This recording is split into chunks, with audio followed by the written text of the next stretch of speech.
Baik Bapak Ibu semuanya, selamat sore. Assalamualaikum warahmatullahi wabarakatuh. Ya, selamat berjumpa kembali dalam kegiatan Mageti yang ke-28. Jadi alhamdulillah masih tetap ada nih, tetap berkibar Mageti seperti biasa.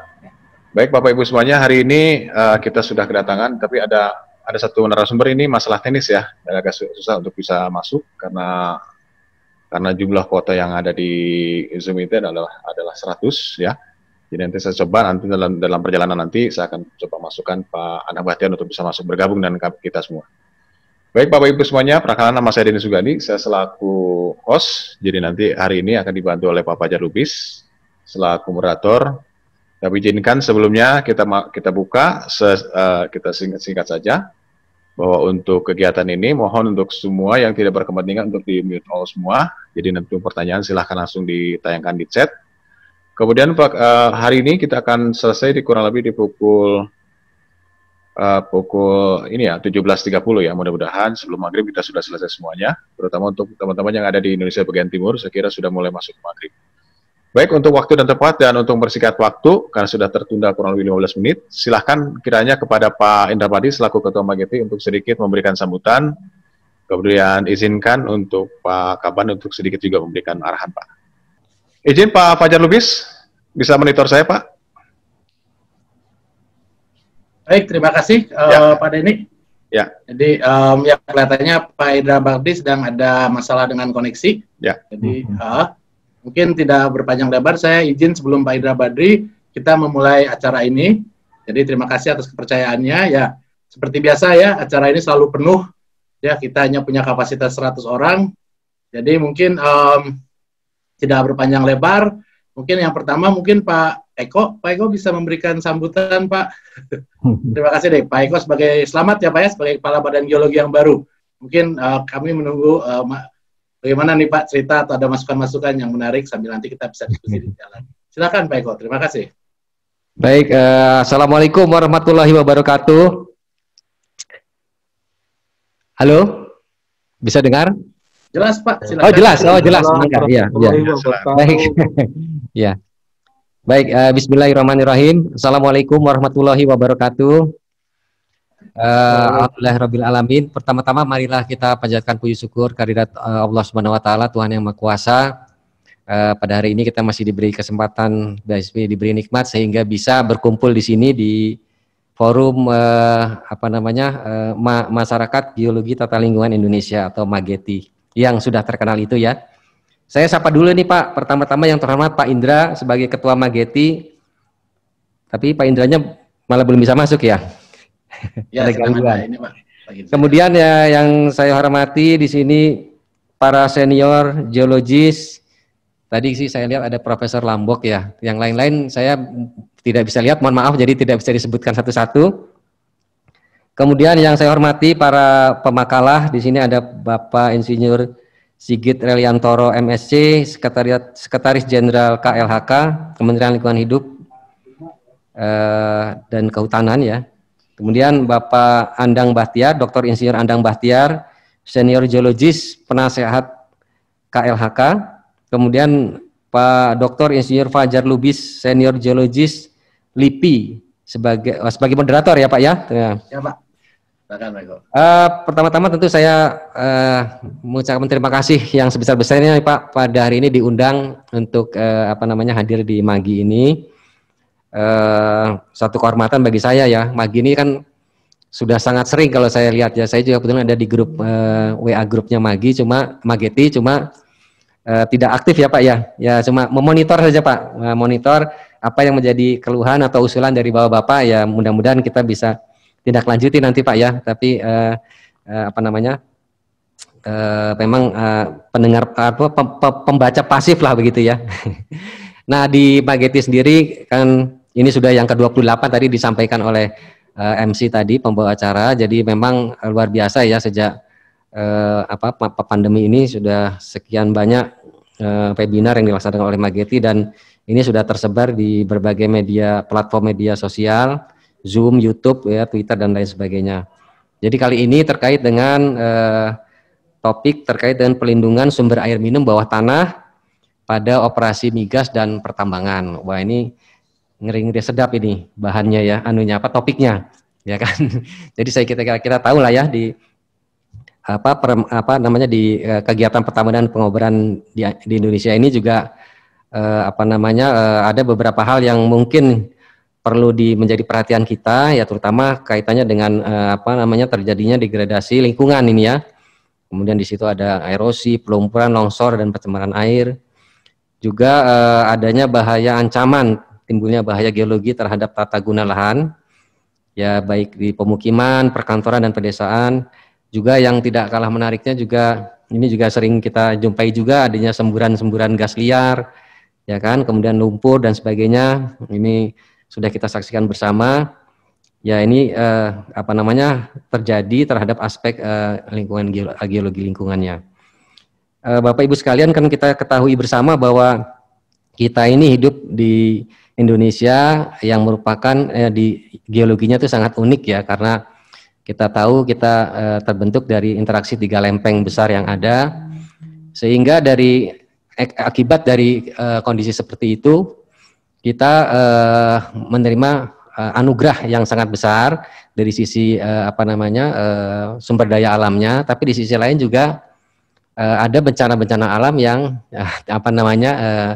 perlu kita waspadai juga. Artinya ini seperti satu koin atau mata uangnya koin uang itu ya, satu sisi kita menerima sumber daya yang sangat besar, di sisi lain juga ada kebencanaan yang memang terjadi secara alamiah di negara kita. Oleh karena itu, sebagai geologis dan badan geologi ya secara keseluruhan umum ini, kita mencoba menyeimbangkan antara potensi yang ada yang kita terima kemudian dengan kebencanaannya. Artinya bahwa pemanfaatan sumber daya alam yang memang dianugerahkan oleh Tuhan Yang Maha Kuasa itu kita manfaatkan sebijak mungkin dengan tetap melestarikan lingkungan. Nah, ini dua hal ini, antara pemanfaatan dan kelestarian ini yang menjadi kebijakan kita di sini. Tadi pagi mungkin sebagai ilustrasi saja, kami juga menerima audiensi dari DPRD Provinsi Bangka Belitung yang mencoba mengusulkan perda terkait dengan perlindungan geologi ini. Jadi di sana kan sudah kita ketahui bersama ada operasi-operasi pertambangan ya, terutama. Nah, ini pemerintah daerah setempat menyadari juga adanya perlu ada keseimbangan antara pemanfaatan potensi tambang yang ada di sana dengan pelestarian lingkungan, sehingga dua hal ini bisa kita dijalankan bersama, sehingga tentu kita akan menikmati kemakmuran, tapi di sisi lain juga kita hindari sejauh mungkin bencana yang bisa ditimbulkan dari pemanfaatan sumber daya tersebut. Jadi secara prinsip sih, bahwa geologi tata lingkungan tetap mengingatkan bahwa proses geologi tetap berulang ya, khususnya dengan ancaman bahaya seperti gempa, tsunami, bahaya letusan gunung api yang perlu diantisipasi. Di samping itu, terbatasnya sumber daya geologi yang perlu dilakukan konservasi sebagai cadangan masa depan. Ini saya kira dua hal ini ya kita menjadi concern bersama, bahwa kita memanfaatkan sumber daya yang kita miliki itu seefisien mungkin dan menekan dampak lingkungan sekecil mungkin. Harapannya Mageti ke depan bisa mendorong berkembangnya masyarakat yang cinta kepada lingkungan, dalam ini atau di aspek kegeologiannya ya, menatanya, menjaganya untuk kenyamanan hidup sendiri. Dan Mageti dapat menjadi mitra pemerintah dalam upaya menata lingkungan geologi, ikut serta menata ruang dimanapun tempatnya untuk keamanan dari ancaman bahaya geologi, dan memperoleh kenyamanan dalam pemilahan penggunaan lahan. Kemudian juga tadi disampaikan juga betapa sulitnya juga ya mengatur membuat peraturan daerah ya terkait dengan pelestarian alam ini, terutama kaitannya dengan situs-situs geologi, karena banyak hal yang sebenarnya saling kait-mengkait. Jadi kita memanfaatkan salah satu potensi geologi seperti katakanlah situs-situs geologi atau geological sites yang ada di daerah tersebut, itu juga nanti kaitan dengan katakanlah bagaimana kita bisa mengarahkan misalnya masyarakat yang tadinya sebetulnya tergantung kepada pemanfaatan sumber daya alam tadi, dari baik misalnya batu, pasir dan sebagainya, ini bisa juga terpenuhi kehidupannya. Kemudian di sisi lain juga dampak daripada pemanfaatan itu jangan sampai menimbulkan katakanlah mungkin banjir dan sebagainya, sehingga mungkin kita juga dapat memanfaatkannya, tapi memanfaatkan sumber daya tersebut, tapi di sisi lain kita dampaknya yang didapat oleh masyarakat di situ sangat besar ya, malah mungkin lebih besar dampaknya daripada manfaat yang kita dapatkan. Oleh karena itu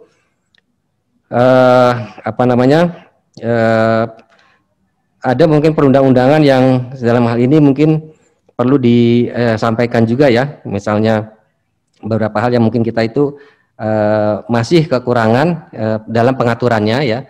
Ini kalau geologi, kalau kita lihat kan aspek geologi itu banyak diatur di berbagai macam undang-undang ya. Ada untuk yang terbaru ini misalnya untuk mengenai air, ada sumber daya air gitu, undang-undang yang baru sumber daya air.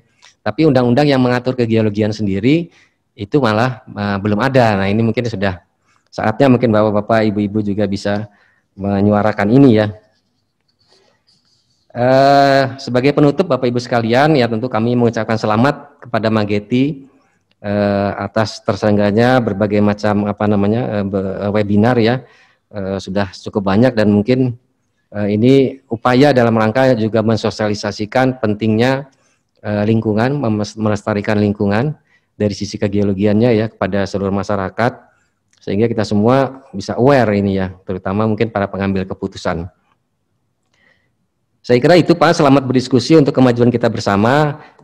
Terima kasih sekali lagi atas kesempatan yang diberikan kepada saya untuk hadir di webinar ini. Tapi mohon maaf ya Pak, saya jam 5 ini ada kegiatan lain, ada rapat lain. Jadi baru selesai dari rapat terus saya pindah ke sini, kemudian nanti ada rapat lagi. Begitulah Pak kira-kira Pak ya. Mohon dimaklumi, memang begitu tugasnya kepala badan ya. satu meeting ke meeting yang lain. Tapi mudah-mudahan kami sepenuhnya mensupport apa yang dilakukan oleh Mageti. Bahkan mungkin juga sebetulnya dengan Pak Indra sudah sering ketemu, Pak Heriadi juga tokoh di MGI ya terkait dengan masyarakat geowisata, itu kami ada sekretariatnya di Badan Geologi di sini Pak. Jadi sering-sering kita ketemu. Silakan Bapak-bapak bisa memanfaatkan sekretariat yang ada di Badan Geologi ini. Terima kasih. Demikian Bapak moderator, Pak Fajar, terima kasih sekali lagi. Bapak Ibu sekalian, selamat berdiskusi. Wabillahi taufiq wal hidayah. Assalamualaikum warahmatullahi wabarakatuh. Waalaikumsalam warahmatullahi wabarakatuh. Baik, terima kasih Pak Eko untuk sambutannya. Jadi ya mohon maaf, ini Ketua Magetinya sedang ada gangguan jaringan. Sebenarnya ini ada sekjennya juga hadir nih Pak Eko nih. Iya. Mungkin Pak Wahyudi, tapi tadi sedang menyupir kalau saya lihat di gambarnya. Hati-hati Pak Wahyudi nih, sambil nyupir Pak. Pak Wahyudi ada yang ingin disampaikan dahulu Pak Wahyudi? Wahyudi Mehmet?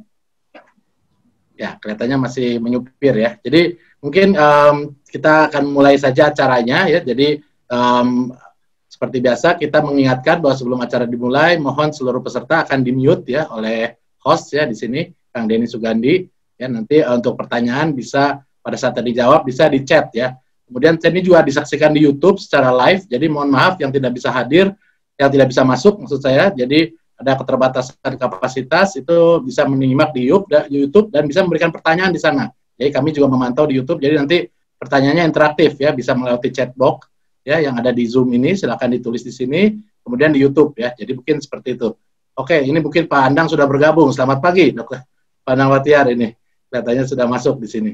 Baik, jadi baik, mungkin saya untuk pembacaan CV untuk sesi pertama silahkan pada ini. Jadi ini disiapkan ya. Jadi ini akan diskusi yang sangat menarik, Pak Eko ya. Mohon izin, ini salah satu sisi dari hidrogeologi sebenarnya Pak. Jadi hidrogeologi itu tidak hanya untuk permasalahan ketersediaan air bersih ya di sini atau air baku, tapi dia juga sebenarnya punya permasalahan yang lain. Jadi ini dari KLHK Pak Sigit sudah hadir di sini ya, bisa bercerita sebenarnya apa yang diperlukan oleh KLHK dan mungkin bisa dibantu oleh kita ya, para geologis dan juga hidrogeologi yang hadir sore ini. Jadi mungkin ini bisa jadi satu sesi diskusi yang menarik. Silakan pada ini untuk dibacakan mengenai CV-nya Pak Sigit. Baik, selamat sore. Terima kasih Pak Fajar Lubis. Baik, sedikit saya bacakan dari CV dari Pak Sigit Reliantoro. Beliau lahir di Trenggalek tanggal 11 November tahun 1968. Kemudian pendidikan terakhir adalah S2. Kemudian terakhir adalah pembina utama Madya, golongan 4D. Kemudian jabatan terakhir adalah sebagai Sekretaris Direktorat Jenderal Pengendalian Pencemaran dan Kerusakan Lingkungan, yaitu di instansinya yaitu di Kementerian Lingkungan Hidup dan Kehutanan. Saya kira itu Pak, sedikit dari Pak Sigit. Saya kembali lagi ke Pak Fajar lebih. Silakan Pak. Baik, terima kasih Pak Denny. Mungkin Pak Sigit, kami persilakan waktu dan tempat untuk presentasi. Kami persilakan Pak Sigit. Terima kasih Pak Indra. Yang terhormat Bapak Kepala Badan Geologi, Pak Andang Bahtiar, bagaimana kabarnya Pak? Kemudian juga yang saya hormati Pak Lambo, Pak Indra, dan Pak Joko yang sedang sakit, mudah-mudahan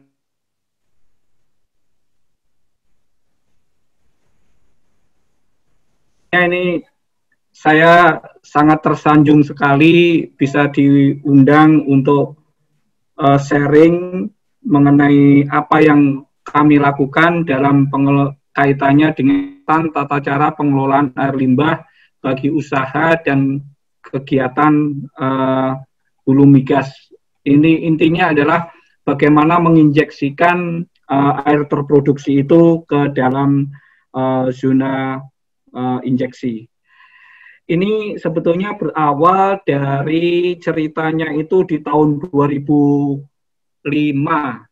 Kami itu melakukan kunjungan pengawasan ke Chevron dan melihat ternyata memang pembuangan air terproduksi yang masih dibuang ke sungai-sungai, ke permukaan, di badan air permukaan itu menimbulkan dampak yang luar biasa. Jadi masih tersisa sisa-sisa minyak, kemudian ada komplain dari penduduk yang luar biasa juga. Sehingga kita melihat literatur sebetulnya gimana sih pengelolaan air terproduksi yang jumlahnya kadang-kadang luar biasa itu. Nah, kita belajar ternyata di semua negara, hampir semua negara, air terproduksi itu tidak diperbolehkan dibuang ke badan air permukaan. Sehingga kita harus mencari caranya bagaimana air itu dibuang ke suatu tempat yang aman terhadap lingkungan dan sumber daya air. Terus terang pada waktu menyusun peraturan ini adalah peraturan yang disusun dari sudut pandang orang lingkungan yang belum tahu banyak mengenai geologi. Makanya pada waktu implementasinya kami didampingi oleh Pak Andang Bahtiar, kita terkaget-kaget dengan apa yang kita tulis itu ternyata maksudnya begitu gitu dari di lapangan gitu. Nah, peraturan ini memang mengatur semua air yang berkaitan dengan air terproduksi, termasuk bahan kimia yang digunakan dan juga bahan-bahan tambahan itu boleh diinjeksikan ke zona formasi. Yang tidak diatur di peraturan ini adalah kalau injeksinya itu untuk pressure maintenance atau untuk peningkatan produksi. Jadi itu tidak menjadi bagian dari peraturan ini, meskipun sebetulnya konsepnya sama. Nah, di mana boleh dibuang air produksi tersebut, kita sebut sebagai zona target injeksi. Zona target injeksi ini sebetulnya yang kita maksud adalah,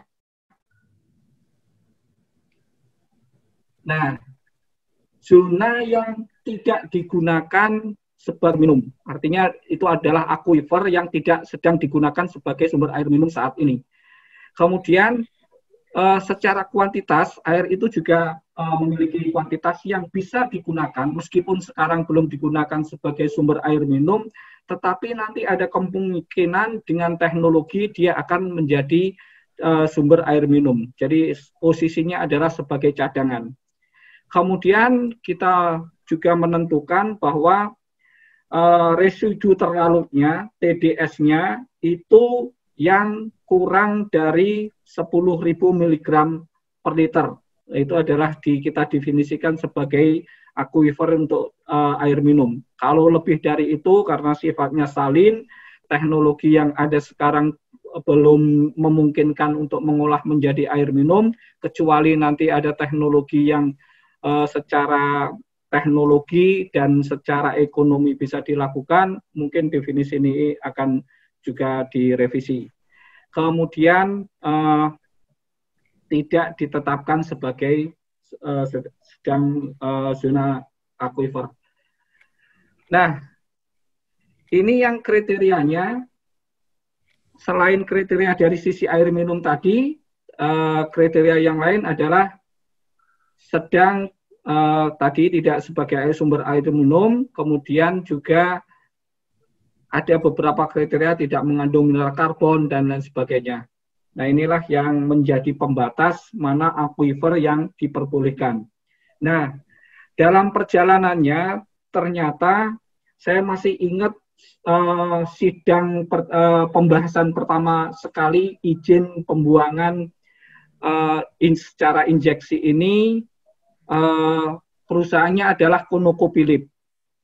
Jadi pada waktu itu beliau mempresentasikan konsep bahwa injeksinya itu dikembalikan ke zonanya. Karena terus terang pada waktu itu kita belum memahami, bagi saya sih kalau yang namanya gambar yang biasa diinterpretasikan Pak Andang itu bagi saya itu seperti gambar batik gitu.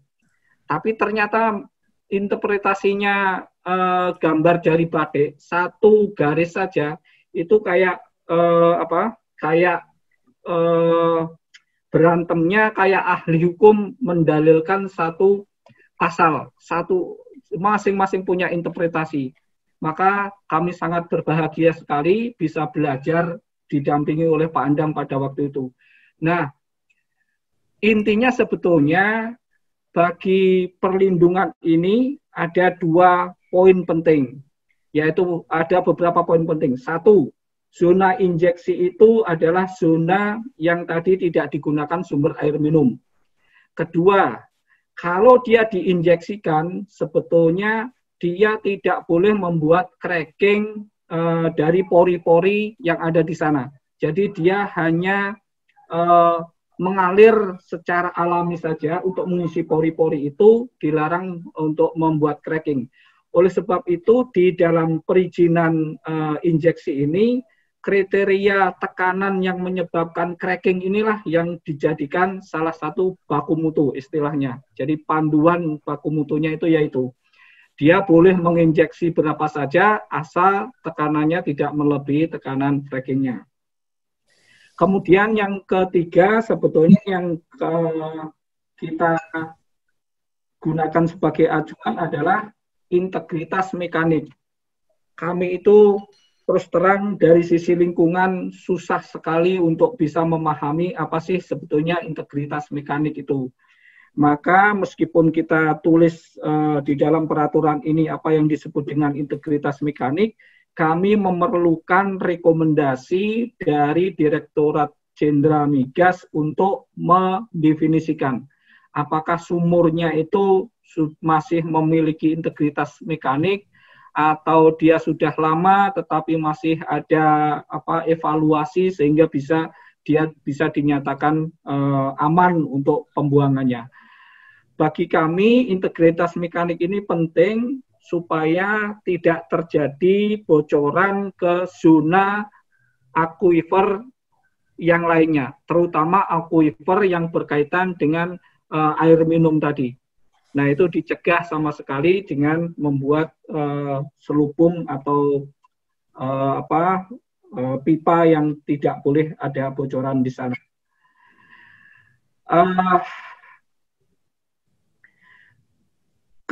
Peraturan ini sudah diimplementasikan dari tahun 2007 sampai tahun 2000 sekarang sudah diimplementasikan, dan mungkin ada beberapa catatan-catatan yang sudah dari hasil perbaikan, tetapi mohon maaf karena saya sudah 5 tahun tidak mengurusi teknis lagi, barangkali saya tidak terlalu mengikuti ini, tapi nanti Pak Andang bisa memberikan gambaran sebetulnya bagaimana sih implementasi dari peraturan ini. Ada satu lagi yang mungkin kita sampaikan adalah kita sedang merancang peraturan pemerintah mengenai perlindungan dan pengelolaan mutu air. Nah, ini salah satu amanat dari Undang-Undang 32 tahun 2009. Nah, salah satu yang kita atur nanti adalah bagaimana melindungi kualitas air, tidak saja dari air permukaan yang sekarang kita atur di PP 821, tetapi juga kita sudah mulai pengen melindungi air tanah sebagai sumber air baku. Jadi konsepnya sebetulnya adalah bahwa kita akan menetapkan baku mutu air tanah, baku mutu yang bisa digunakan sebagai sumber air, baku mutu yang dia boleh dimanfaatkan untuk kepentingan yang lain, sama dengan yang lainnya. Kemudian juga kita memberikan arahan untuk pengaturan kewenangan-kewenangan. Jadi ada kewenangan untuk yang air permukaan, itu ada dasarnya adalah DAS. Kalau yang kewenangan untuk air tanah, itu dasarnya adalah cekungan air tanah. Secara substansi sebetulnya belum, menurut saya memang belum mendetail di dalam rencana perlindungan pengelolaan air ini. Barangkali ini kami mohon bantuan Bapak Ibu sekalian di masyarakat geologi tata lingkungan Indonesia untuk bisa memberikan masukan terhadap RPP ini. Barangkali itu saja yang bisa saya sampaikan. Mohon maaf terlalu general, barangkali karena latar belakang saya yang memang sulit. Belajar dari Pak Andang beberapa tahun juga nggak pintar-pintar kalau soal geologi. Terima kasih, saya kembalikan kepada Bapak Moderator. Wassalamualaikum warahmatullahi wabarakatuh.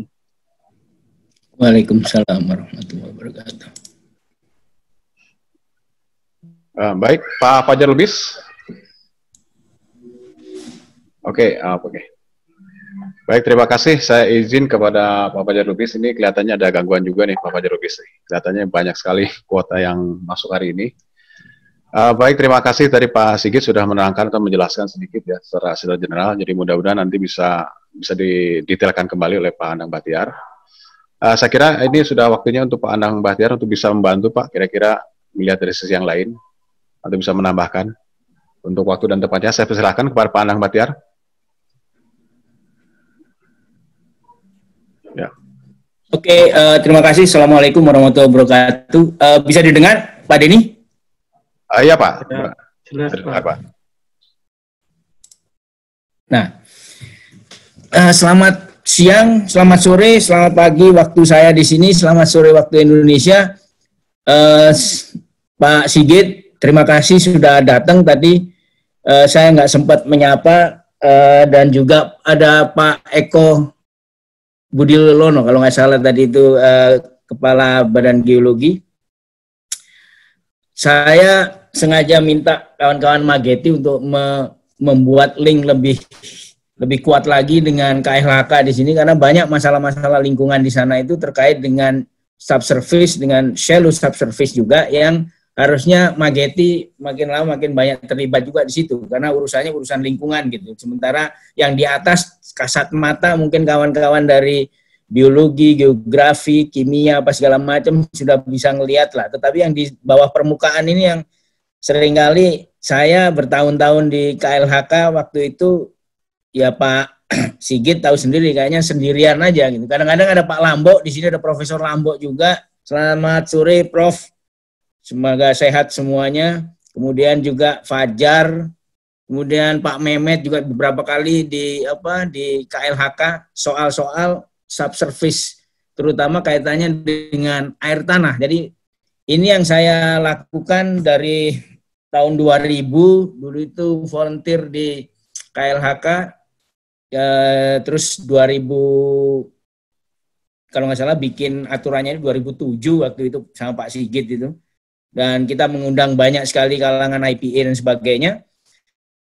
Nah, ini saya coba tampilkan beberapa hal yang penting untuk menjadi perhatian kita semua, dan nantinya juga saya harapkan makin banyak mereka yang terlibat di KLHK yang punya yang kompetensi, kapasitas untuk membuat air minum bawah tanah, sumber air minum bawah tanah kita itu lebih terjaga nantinya dari apa yang sekarang sedang dilakukan, terutama kaitannya dengan pertambangan dan perminyakan. Secara khusus hari ini tadi Pak Sigit khusus membahas tentang peraturan Menteri KLHK yang 2007 nomor 13 tentang perlindungan sambat itu tadi untuk injeksi terutama di lapangan produksi migas.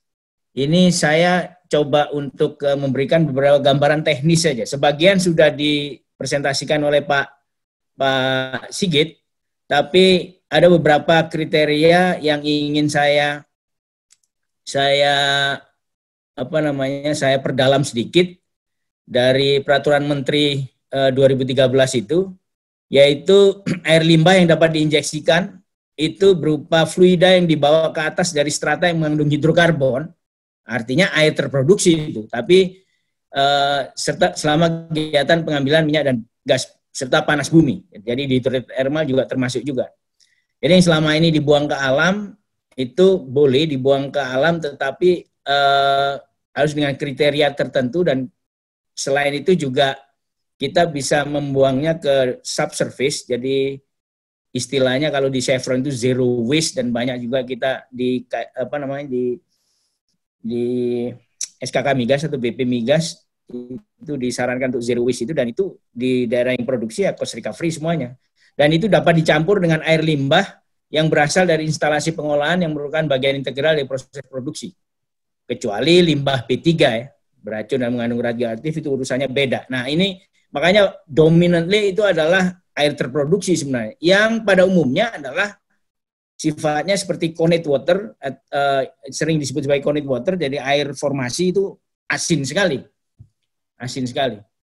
Itu kalau bercampur dengan air tawar, air tanah tawar, ya mestinya menjadi gangguan di situ.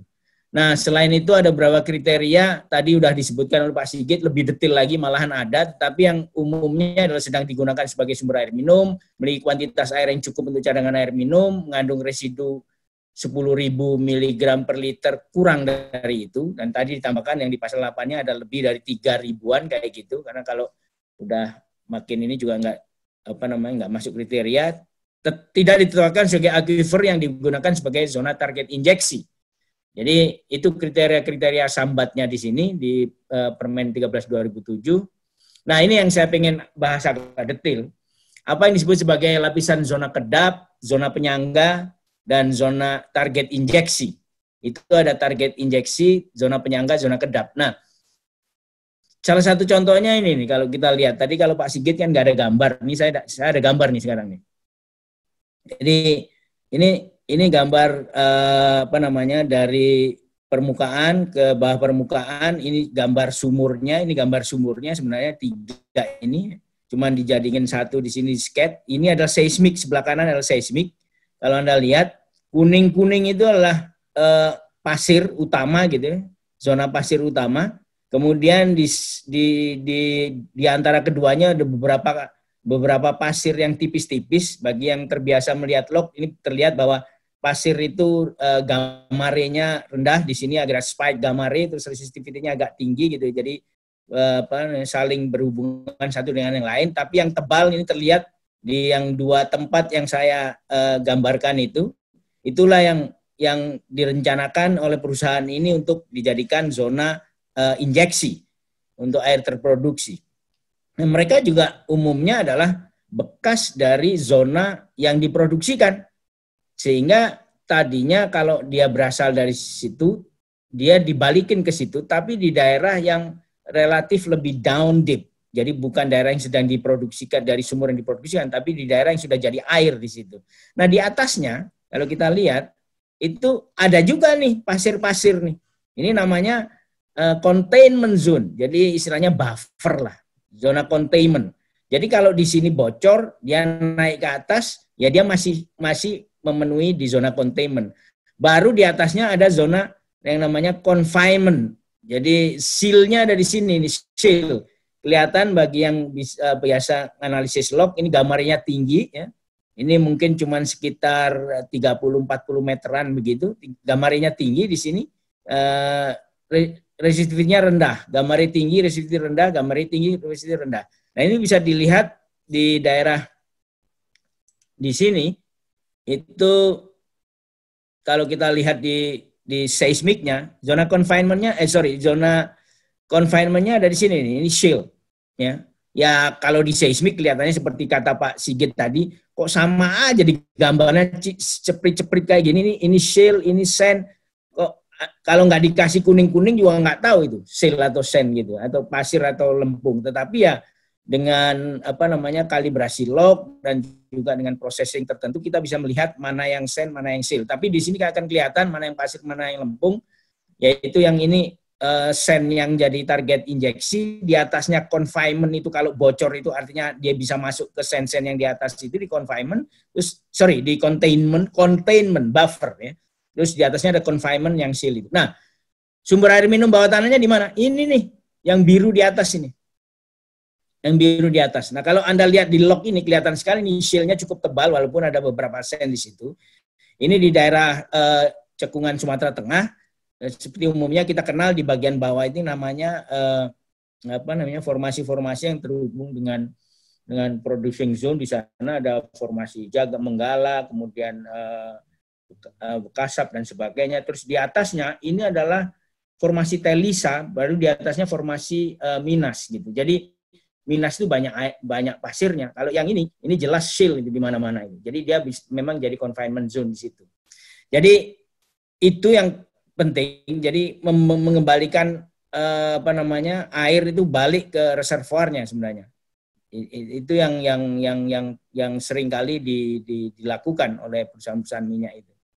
Nah, tadi ada istilahnya daerah kajian, apa saja yang dikaji di situ selain faktor geologinya tadi, yang lebih penting lagi adalah hitung-hitungan kuantifikasinya dari reservoir engineering-nya. Tadi dikatakan tekanannya berapa supaya dia nggak rekah kayak gitu. Salah satunya di sini tekanan hidrostatik zona injeksi, tekanan hidrostatik aquifer sumber air minum itu mesti dianalisis di situ. Nah ini juga tapi tanpa data geologi yang benar, data map yang benar, data log yang benar, data patahannya ada di mana yang kemungkinan dia bisa lemah, kemudian injeksinya masuk situ, data zona tekanan yang membuat tahannya jadi retak lagi itu mesti juga dievaluasi supaya dia nggak naik ke atas ke sumber air minum bawah tanah. Itu penting untuk dilakukan. Jadi kuantifikasinya ini penting berhubungan dengan reservoir engineering. Nah, selain itu juga ada kuantifikasi chemical atau geochemical aspek di situ. Nah, ini aspeknya Pak Sigit ini kuat sekali di sini karena beliau dari teknik kimia, jadi tahu persis bahwa di offshore maupun di onshore itu berbeda baku mutu dari air terproduksi yang mau dimasukkan. Di onshore, di offshore agak lebih ringan dalam tanda kutip, hanya ada 4 kriteria di situnya, tetapi di onshore lebih banyak kriterianya ya, terutama di kimia yang terkait dengan air terproduksi ya di situ. Kenapa? Ya karena kalau di onshore jelas-jelas lapisan sambatnya sendiri kan lebih banyak daripada di laut gitu. Kira-kira begitu. Kemudian ada hal-hal khusus yang perlu saya bahas juga di sini. Di sini saya tuliskan ada beberapa permasalahan. Seringkali mereka yang menginjeksikan ulang ke dalam bumi itu ada 2 pilihan. Diinjeksikan ke reservoir yang bekas diproduksikan atau reservoir baru. Nah, kalau dia diinjeksikan ke depleted reservoir rock ya, yang sudah pernah diproduksikan, kemudian diinjeksikan ke situ lagi tetapi di posisi yang lebih bawah daripada posisi gas sama minyaknya, yang dimana dia sudah gas minyaknya udah naik ke atas karena diproduksikan, itu sebenarnya jauh lebih gampang karena subsurface gampang dalam hal perizinan. Saya selalu bilang ke KLHK, kalau mereka menginjeksikan ulang ke tempat daerah yang dulu diproduksi reservoirnya, udah gak ada masalah soal reservoir, itu pasti dia punya secara alamiah dia punya seal dan trap yang ada di situ. Jadi Tuhan itu udah bikin trap, udah bikin seal di situ, udah bikin gas atau minyak ada di situ berjuta tahun gitu. Sehingga kalau manusia mau balikin lagi ke situ setelah diganggu, setelah diambil, itu dia akan di-trap lagi sama Gusti Allah di situ. Jadi kasarannya kayak gitu. Sehingga yang perlu dilakukan adalah ketika manusia membuat lubangnya di situ, ini yang penting. The rest of the problem is well integrity gitu. Jadi lubang yang dibikin itu kekuatannya gimana gitu. Tapi dari segi alam karena dia dulunya adalah trap dan sealnya ada di situ dan terus makanya dia jadi ada minyak dan gasnya, maka dia aman sebenarnya. Cuman well-nya itu yang lebih penting untuk dianalisis. Jadi akan lebih mudah bagi kawan-kawan yang terutama di oil and gas gitu untuk memasukkan lagi dari perizinan ya, dan lebih gampang secara subsurface untuk menyetujui perizinan itu kalau itu diinjeksikan lagi ke reservoir yang pernah diproduksikan. Karena jelas-jelas seal sama trapnya, integritasnya itu sudah proven dari komersial hydrocarbon accumulation di reservoir itu. The rest of the problem tinggal ngelihat well integrity-nya, CBL-nya, anulusnya, casing pressure-nya, dan sebagainya. Tapi kalau new reservoir, ya, jadi mereka menginjeksikan ke reservoir baru, mungkin yang lebih dangkal karena mau lebih murah dan sebagainya. Juga ada kasus kayak gitu juga. Ada salah satu perusahaan yang mereka nggak menginjeksikan ke lebih dalam lagi, tapi yang lebih dangkal. Nah itu masalah, karena kita harus ngevaluasi ulang gitu. Apalagi lebih dangkal gitu yang apalagi lebih dalam juga lebih masalah lagi karena tekanannya lebih tinggi, harus di-frack kayak gitu. Ini harus more thorough analysis, especially subsurface. Jadi kalau kita berhadapan dengan reservoir yang sudah pernah diproduksikan untuk diinjeksikan ulang di situ, nggak ada masalah subsurface-nya, kecuali well integrity. Tapi kalau new reservoir diusulkan, itu bakalan lebih banyak evaluasinya di situ. Kemudian secara regional, nanti saya akan bahas, seringkali susah untuk nyambung antara regional hydrogeology cross section yang pada umumnya subsurface hydrogeology untuk air tanah itu dangkal, dan begitu itu dijadikan bagian dari rujukan itu nggak klop dengan data yang ada di oil and gas, karena data oil and gas biasanya itu nggak lengkap, setelah itu di bawahnya justru lebih dalam lagi. Nanti saya akan tunjukkan bagaimana itu dipakai sedemikian rupa sehingga nggak match satu dengan yang lain. Ini masalah skala. Kita tahu di Badan Geologi, peta-peta hidrogeologi ya peta-peta yang sangat kualitatif di situ, walaupun ada kuantifikasi sedikit, cuma menunjukkan area gitu, kedalaman kira-kira berapa dan sifatnya permeability-nya, konduktivitas hidroliknya kayak gimana ya. Tetapi itu sangat dangkal dikaitkan dengan misalnya kedalaman sumur-sumur pemboran di mana zona produksinya itu misalnya sampai 1 kilo, 2 kilo, 3 kilo. Sementara paling dalam sumur-sumur yang terkait dengan air tanah misalnya 300, 400, 500 meter udah dalam sekali gitu. Jadi itu pun hanya sedikit di bagian atas. Jadi nanti akan tunjukkan mismatch dari skill, dari apa yang tersedia di Badan Geologi dengan apa yang dibutuhkan di dalam perizinan-perizinan atau dalam konteks untuk melindungi sambat itu terhadap kemungkinan adanya tekanan dari bawah atau air yang diinjeksikan tadi naik ke atas. Kemudian juga secara regional seperti itu, lokalnya harus ada hydrogeology cross section, determination dari injection zone, containment, buffer, dan sambat tadi itu yang saya katakan itu detail harus dilakukan. Jadi sampai kedalaman yang tadi saya katakan 900.000 meter tadi itu. Kemudian seismic section-nya seringkali dari situlah kita tahu ada fault bridge. Jadi selain integritas sumurnya sendiri, itu yang secara natural kemungkinan membuat penyimpanan kembali air terproduksi balik ke dalam reservoir maupun reservoir baru maupun reservoir yang lama, itu adalah fault bridge. Jadi fault sendiri adalah bidang lemah dalam konteks ini. Kita nggak ngomong soal fault aktif atau tidak. Itu pokoknya fault mau aktif atau tidak pasti bidang lemah. Nah bidang lemah itu punya namanya tekanan litostatik yang lebih rendah ya, threshold-nya daripada tekanan litostatik dari batuan-batuan pengubur yang lainnya, karena dia cenderung terganggu ininya, matriksnya dan sebagainya karena dia bidang lemah. Makanya itu perlu untuk dilihat apakah dia itu dekat dengan fault dan bagaimana responnya terhadap pressure yang ada di sumur. Itu penting untuk dilakukan. Kemudian juga storage capacity calculation. Saya tadi katakan itu bagian dari reservoir engineering things yang harus dilakukan. Kemudian pressure analysis, ini penting. Tadi dikatakan oleh Pak Sigit, itu harus mencantumkan berapa pressure yang diperbolehkan untuk memasukkan kembali air tersebut ke dalam reservoir. Kalau dia itu sudah depleted, reservoirnya bekas diproduksi, nggak ada masalah, cuman ditaruh begitu aja, airnya dipompa sedikit aja udah masuk semua karena dihisap. Tetapi akan lebih bahaya kalau misalnya kita memasukkan ke dalam reservoir baru, misalnya yang lebih dangkal, itu pasti harus ditekan. Nah, tekanannya ini tidak boleh melebihi dari tekanan yang nantinya akan memungkinkan adanya kemungkinan pecah formasi, baik itu di sekitar lubang itu, apalagi kalau ada patahan di sekitar situ, di mana tekanan untuk pecah formasinya jauh lebih rendah daripada tekanan lithostatic pressure dari lapisan-lapisan yang tidak kena fault. Kemudian juga harus ada injectivity analysis itu, dan nomornya angkanya juga harus ditulis itu. Saya akan tunjukkan beberapa contohnya di situ. Ini ada salah satu yang penting, pembuktian zona sumber air minum bawah tanah. Seringkali hanya diasumsikan dengan kedalaman yang dangkal tanpa menyebutkan angka. Sering sekali kayak gitu. Ini cuma dangkal aja Pak, jadi kita dalam kok, ini 300 meter, 1000 meter ini. Jadi nggak ada hubungannya sama yang di atas. Kita harus cari, tadi di seismik juga kelihatan dangkalnya itu seberapa gitu. Sementara itu karena calon injeksinya berasal kedalaman besar ya, misalnya 2 kilo atau, maka dianggap take it for granted, zona sambat itu aman dari pengaruh zona injeksi. Nggak bisa. Itu seringkali itu bisa dihubungkan dengan patahan itu. Itu harus dituliskan kedalaman berapa dan di dalam sectionnya seperti apa. Berdasarkan bukti analisis yang menunjang. Selain itu, seringkali itu repotnya perusahaan minyak. Lengkapi data sambat dari akuifer dangkal. Jika tidak ada data bawah permukaan, itu ada data permukaan, sumur penduduk, topografi, peta hidrogeologi, itu tadi saya katakan, tapi sifatnya sangat regional. Dengan demikian, referensi tentang air minum bawah tanah tersebut akan terdokumentasikan dalam dokumen publik.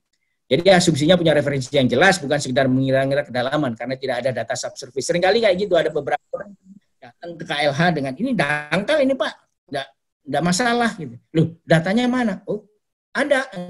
Menurut penduduk, ya tulis di situ. Ya artinya mereka harus datengin, terus ngelihat, dan angka-angka itu harus keluar gitu. Ini salah satu contoh cross section hidrogeologi dari suatu daerah di sini yang untuk menunjukkan daerah di mana ini dipakai untuk hidrogeologi cross section untuk menunjukkan bagaimana hubungan antara sumur-sumur itu dengan hidrogeologi dari sumur pemboran minyak dengan hidrogeologi dangkal. Nah ini salah satunya saya akan tunjukkan di sini. Ini di daerah kalau nggak salah di Riau gitu ya. Tapi, nah terus dibikin analisis ini air akan masuk ke sini, terus masuk ke sini, kenapa ke sini kita nggak tahu, tapi dibikin sesuatu sedemikian rupa sehingga dan nih lapisannya begini, miring, yang di atas itu yang biru itu cuman datar aja, dan itu adalah lapisan air dangkalnya yang punya penduduk, kasarannya kayak gitu. Terus dibikin sedemikian rupa sehingga seperti ini. Ini sumurnya dalam sini ini nggak terpengaruh. Ini nggak cukup untuk seperti itu. Itu harus ditambah, karena kita tahu sama-sama lah di geologi. Ini semua ini digambar. Itu bukan berdasarkan data image subsurface. Ini asumsi semua nih. Kalau kita tahu ini peta geologi, hidrogeologi, asumsi semua. Nah, perusahaan minyak pasti punya seismik, dan seismik itu pasti ditie ke sumur ini kan. Pakai data seismik dong. Nah ini seringkali yang sering saya, jadi mismatch-nya antara data publish badan geologi yang skala 200 atau 100.000 untuk air tanah, itu adalah seperti ini. Ini bikin cross sectionnya seperti ini, terus itu dianggap take it for granted seperti itu. Padahal perusahaan minyak punya seismic section di daerah sini. Mestinya mereka pakai seismic section seperti yang tadi pertama kali saya tunjukkan, bahwa itu bisa dilakukan seperti ini.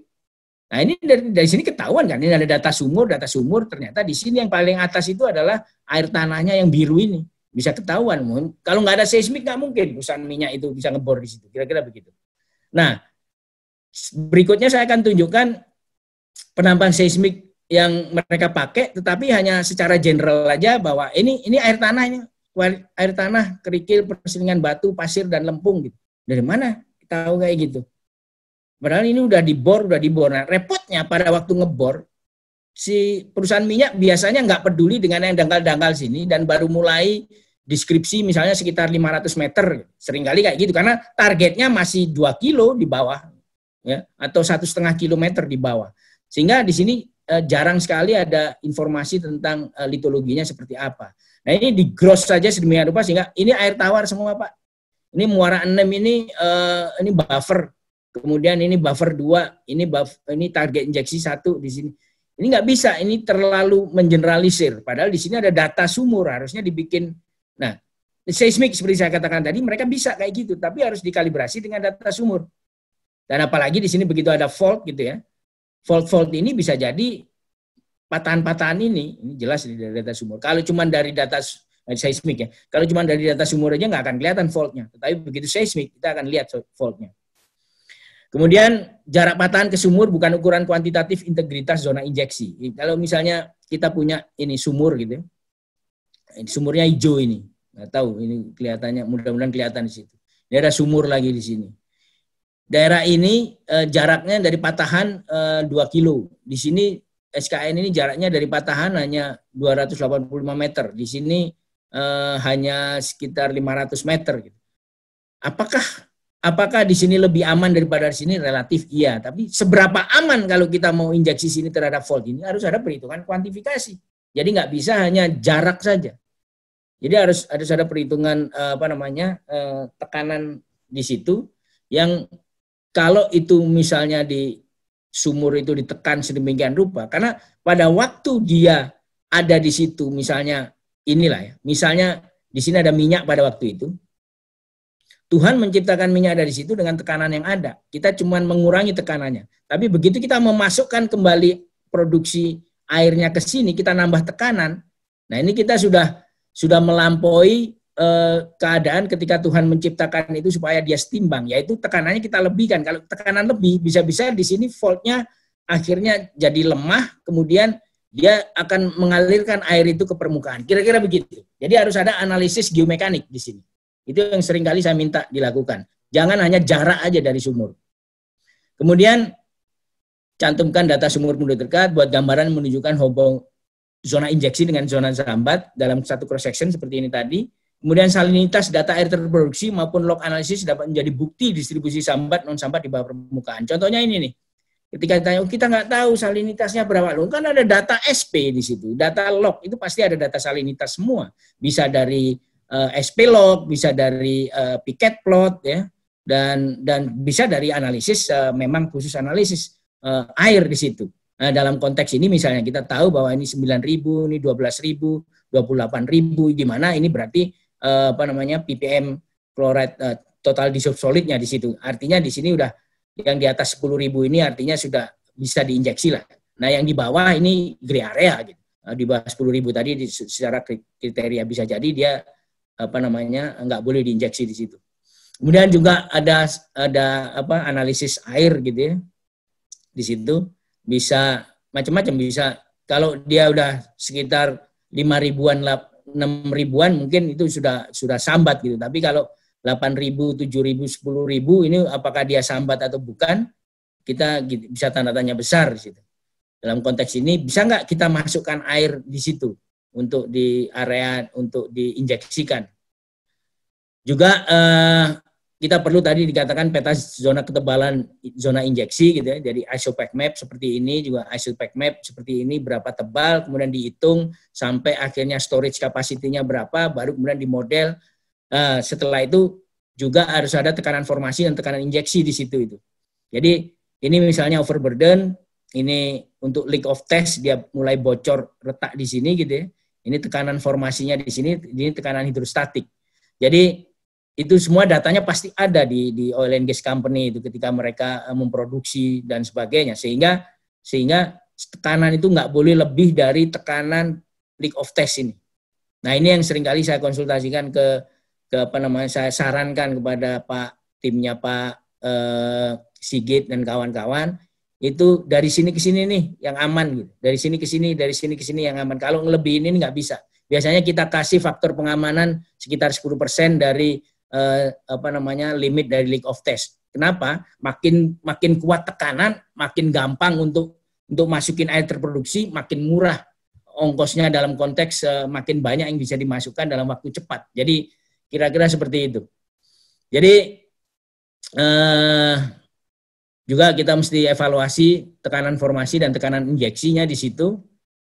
Dan juga ini tadi integritas sumur, mesti pakai semen bonlock di situ. Nah kalau nggak ada, seringkali saya minta Pak Sigit untuk minta ke mereka untuk ngeran lagi sebelum ini. Gimana kondisi dari integritas sumurnya sendiri selain juga pengukuran casing pressure di atas, apakah bocor atau tidak dan sebagainya. Kemudian juga yang secara fisik mekanik juga kelihatan ya, bukan pressure tetapi CBL yang di-run lagi, yaitu semen bonlocknya. Kan casing itu di semen di situ. Kalau semennya nggak bagus, dia diinjeksikan ke situ, semen di bagian atasnya kayak misalnya gini gitu. Misalnya di sini di perforasi ini average-nya tinggi, makin dia average-nya tinggi begini, CBL ini prinsipnya sonic ya. Makin dia tinggi di sini berarti dia makin lemah itunya, semennya. Jadi kalau semen itu lemah, ini diinjeksi, dia bisa bocor ke atas, dia bisa bocor terus behind casing. Bocor terus ke atas bisa ketemu zona yang tadi containment sebenarnya. Nggak masalah containment, tapi dia akan bisa naik, dan seterusnya. Atau kalau ada patahan di sekitar situ, dia bisa naik lewat patahan terus berhubungan dengan sumber air minum bawah tanah di permukaan. Jadi ini penting untuk melakukan CBL ini. Saya pikir itu tambahan dari saya buat Pak Sigit. Terima kasih banyak, mungkin kita bisa diskusi dari situ. Tapi kalau dibolehkan, kemarin saya diminta oleh Pak Ketua juga untuk menambahkan tentang semburan air di Keranggan itu Pak Denny. Apa saya sekarang aja atau nanti? Cuma ada 3-4 slide aja. Nah, silakan Pak Andang, biar sekalian nanti diskusinya. Karena ini juga overpressure ini. Pak Fajar udah masuk lagi ya? Oke. Ya, tadi saya sebut. Silakan. Oke. Saya akan coba share lagi yang tadi nih. Oke, seperti kita tahu sama-sama, di Keranggan kemarin kita punya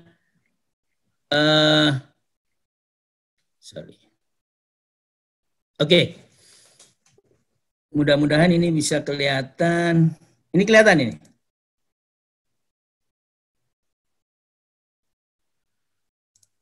Kelihatan Pak, silakan. Langsung, Pandang. Gambar ini? Ya, sudah jelas. Silakan. Oke. Kemarin itu ada gambar video yang beredar, saya sendiri sih ada di Paris, jadi nggak ngelihat ini secara langsung gitu. Tapi videonya beredar nunjukin bahwa ada orang ngebor di situ, air tanah sampai kedalaman, kalau nggak salah disebutkan 99 meter, baru kemudian keluar, keluar katanya artesis itu, nggak ada apa-apa artesis, tapi jelas-jelas kalau dari videonya jelas itu gas itu, kelihatan sekali ada gas. Kalau artesis dia 2-3 hari dia akan tetap setinggi itu karena artesis. Nah, kemudian saya lihat lokasinya di Keranggan. Padahal tahun 2012 saya pernah selama setahun mengevaluasi cekungan Jawa Barat bagian utara untuk kalau nggak salah untuk Pertamina dan beberapa perusahaan di situ gitu ya.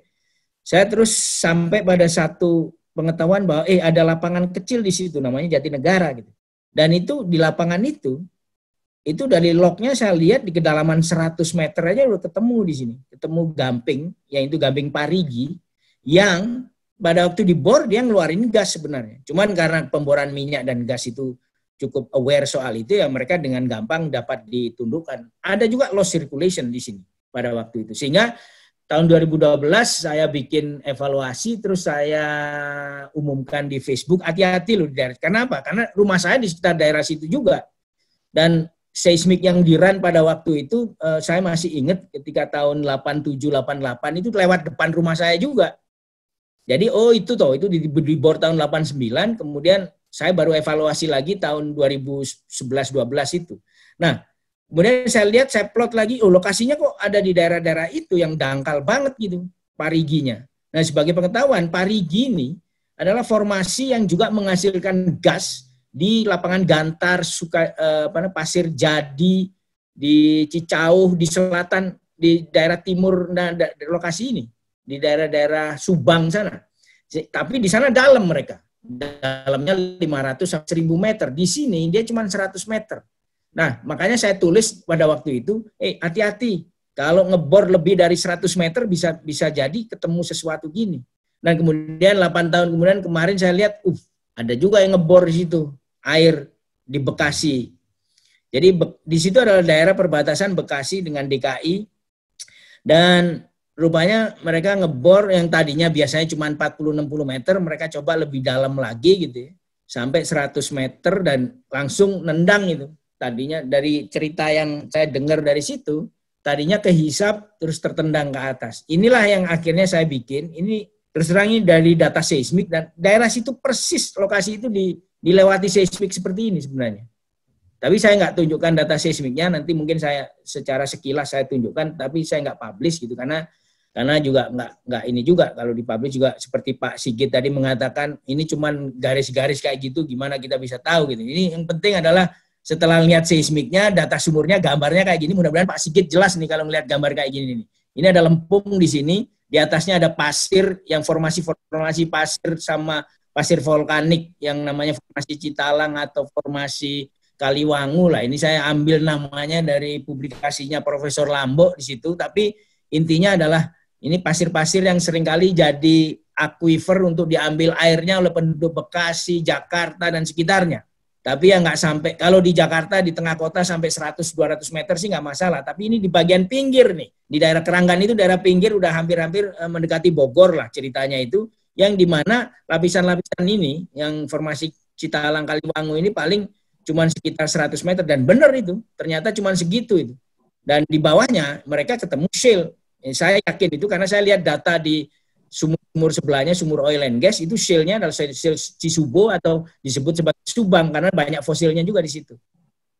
Nah, setelah itu mereka ketemu ini terus nyembur, tapi dalam waktu 2 hari semburannya terus akhirnya mengecil gitu karena di atas juga ditutup oleh pasir dan batu oleh pemiliknya.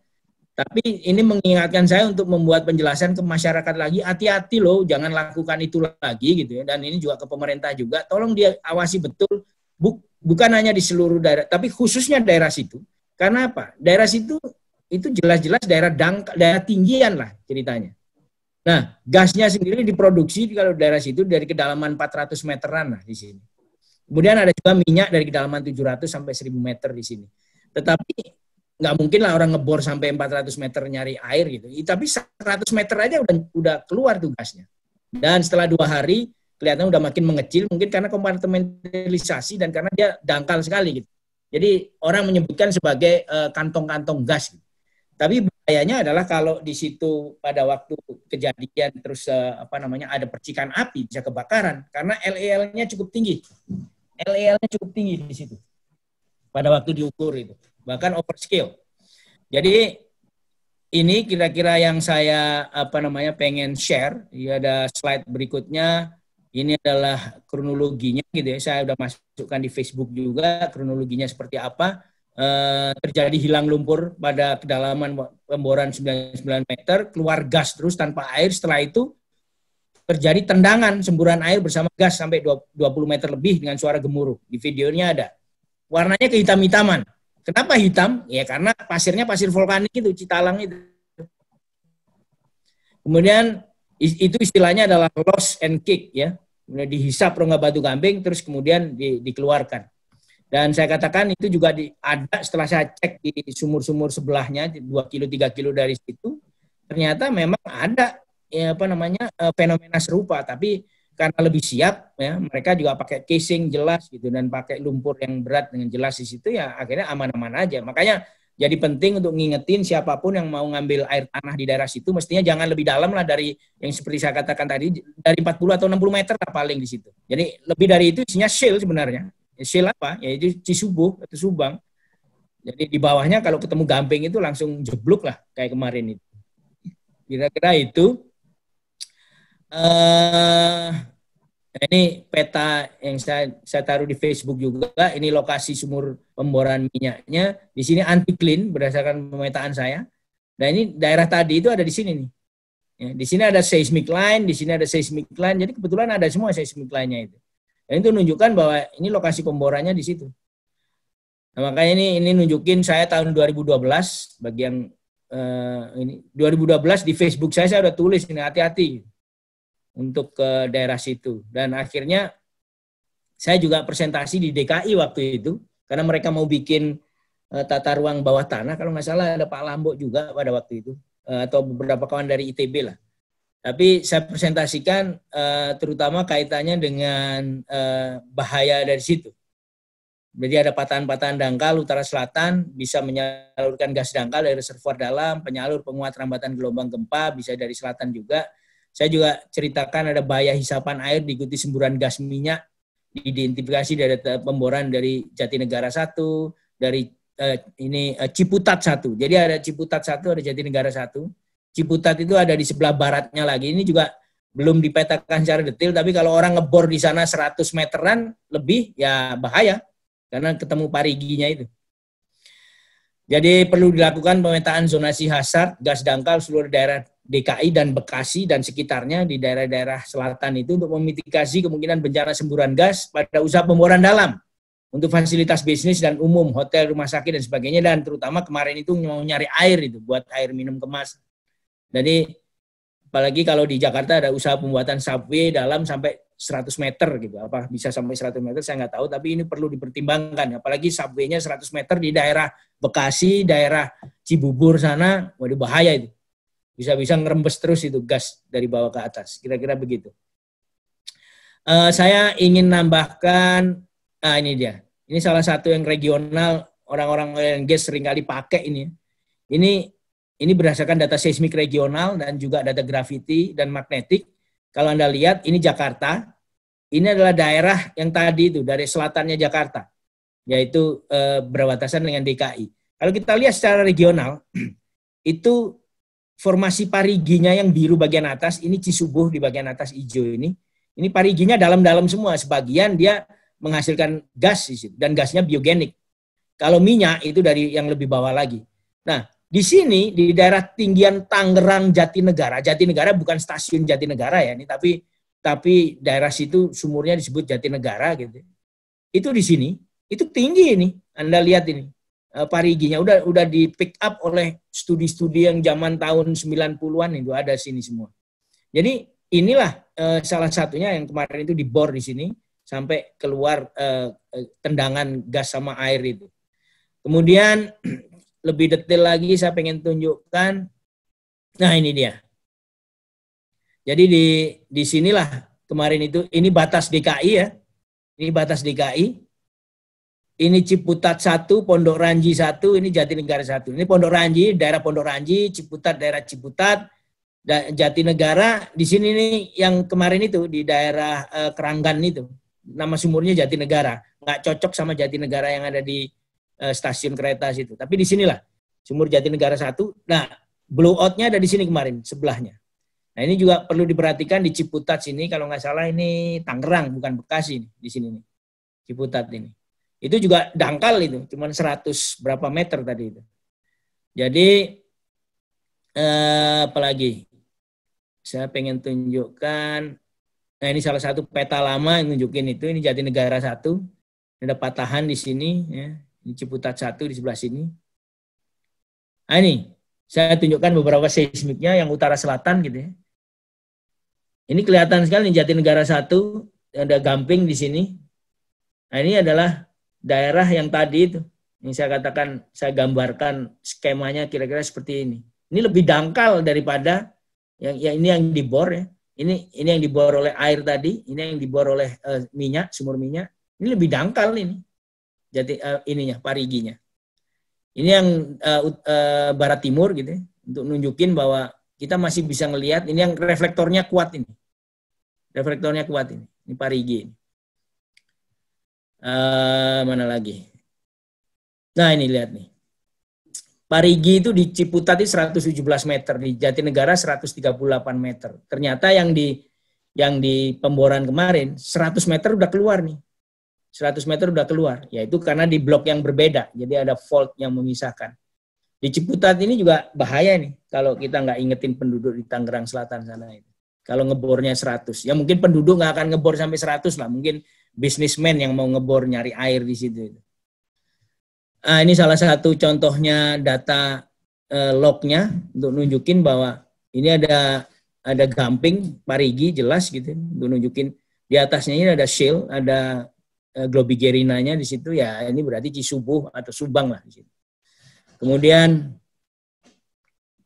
saya pikir saya pikir cukup itu saja tambahan dari saya, Pak Fajar. Terima kasih.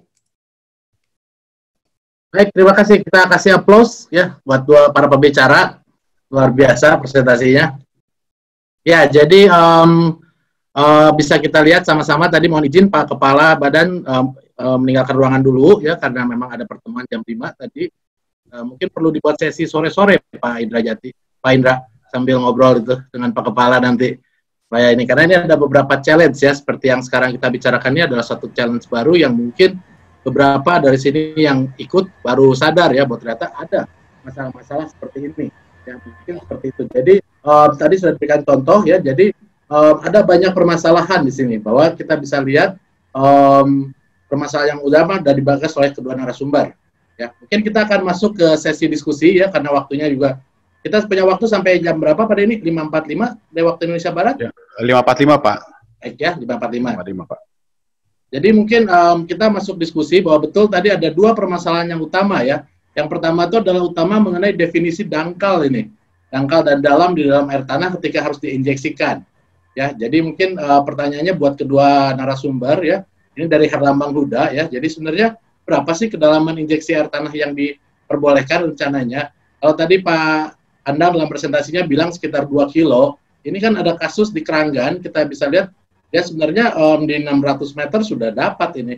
Jadi sebenarnya berapa kira-kira yang boleh diinjeksikan sebenarnya daerah diinjeksikan. Jadi kriteria diinjeksikan supaya tidak mengganggu dari sambat kita yang kita lakukan ini. Yang pertama, mungkin buat Pak Sigit dan Pak Andang. Kemudian yang kedua, kalau ini sudah dilakukan injeksi, apakah KLHK punya aturan pedoman? Berapa radius yang tidak boleh diambil sebenarnya dari daerah injeksi? Ini mungkin ke Pak Sigit pertanyaannya. Baik, mungkin tidak berpanjang lebar, silakan Pak Sigit dan Pak Andang coba dijawab pertanyaan ini. Terima kasih untuk diskusi. Terima kasih Pak Fajar. Mungkin yang jawaban saya nanti biar bisa dikoreksi oleh Pak Andang. Jadi sebetulnya tidak ada definisi yang saklek di dalam peraturan itu mengenai kedalaman air air tanah. Kita tidak membagi menjadi air tanah dangkal atau air tanah dalam. Yang kita bagi adalah tidak boleh diinjeksikan di zona akuifer yang akan digunakan, yang sekarang digunakan sebagai sumber air minum atau berpotensi digunakan sebagai sumber air minum. Nah, boleh diinjeksikan di aquifer yang selain itu dengan pembatasan ada zona permeable yang tidak boleh impermeable, yang memisahkan aquifer itu dengan aquifer yang tadi, yang ada airnya tadi. Jadi perlindungan kita adalah adanya zona yang permeable itu. Nah, ini mungkin mohon bantuannya Pak Andang untuk menjelaskan apa yang istilahnya tadi kan confinement area tadi. Nah, kemudian apa sih yang disebut sebetulnya sebagai zona yang boleh diinjeksikan? Tadi syaratnya sebetulnya cuma dua, tidak digunakan sebagai aquifer air minum, atau aquifer itu tidak memiliki cadangan, jadi tidak memiliki cadangan migas, tidak memiliki mineral, kemudian tidak berpotensi untuk digunakan sebagai air minum di masa mendatang. Jadi sebetulnya syaratnya aquifer yang bisa digunakan itu. Nah, soal kedalamannya ada yang bervariasi.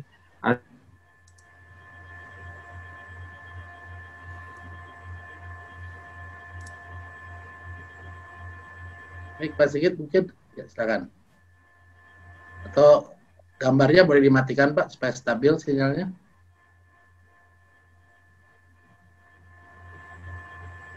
Pak Sigit.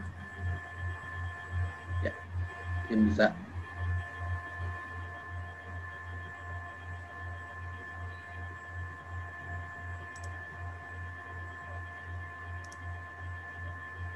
Ya, mungkin ada masalah dengan Pak Sigit ya, dari koneksi mungkin ya. Pak, Oke, saya cek. Pak Sigit, mau dimatikan aja Pak videonya Pak, biar Sudah, Pak. lancar Ya. koneksinya Pak. Silakan Pak. Oke.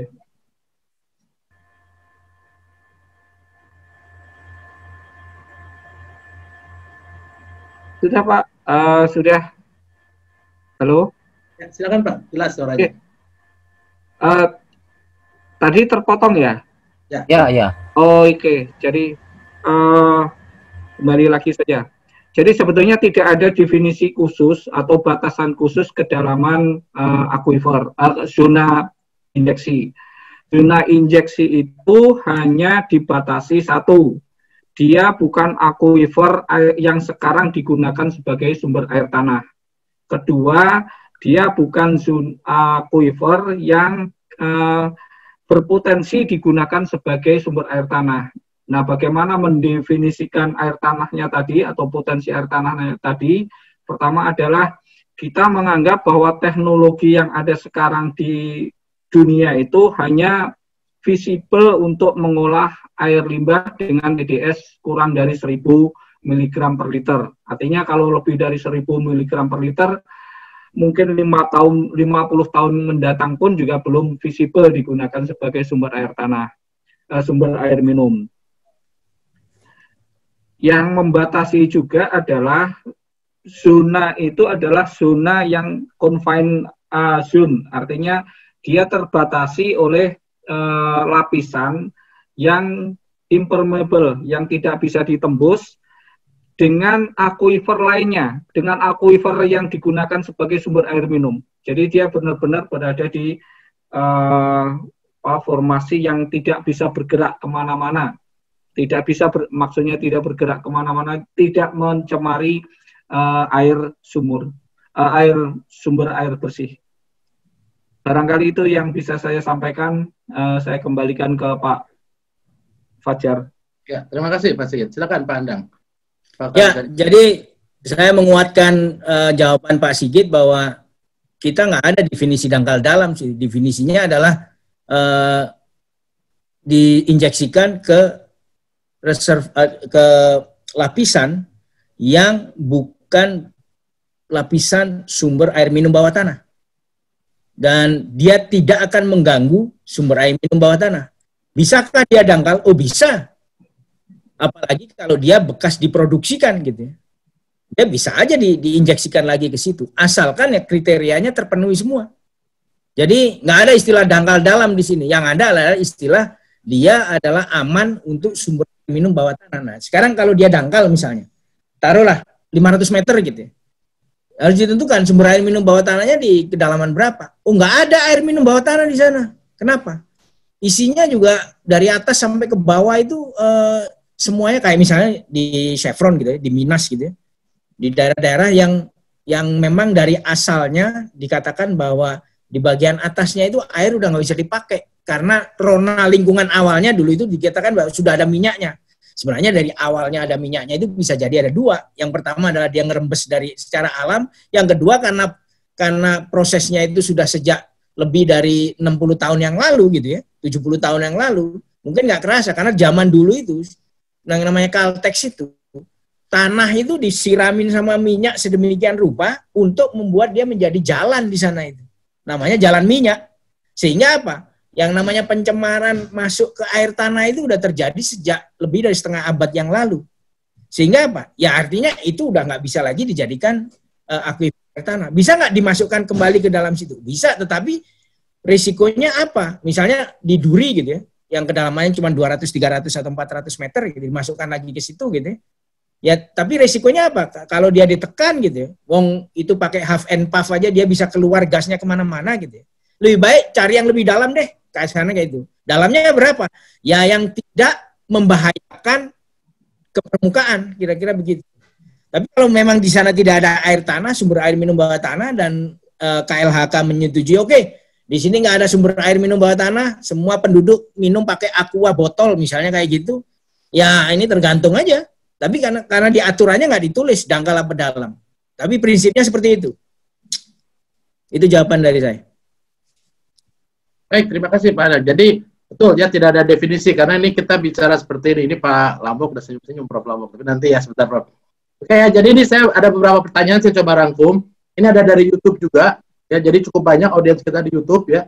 Dia juga memberikan pertanyaan di YouTube. Kemudian dari sini ini ada beberapa saya gabung saja. Budi Santosa, Janer, ini terkait dengan yang tadi security-nya Pak Sigit. Jadi pertanyaan kedua tadi adalah sebenarnya berapa zona aman dari daerah injeksi? Kalau memang akan itu, apakah ada peraturan resmi dari KLHK seperti itu? Kemudian mungkin kalau ke Pak Andang, kira-kira apakah perlu dibuat suatu syarat untuk menjamin security bahwa apa yang sudah terjadi, yang kita injeksikan ini tidak akan naik ke daerah zona air tanah yang bisa diminum.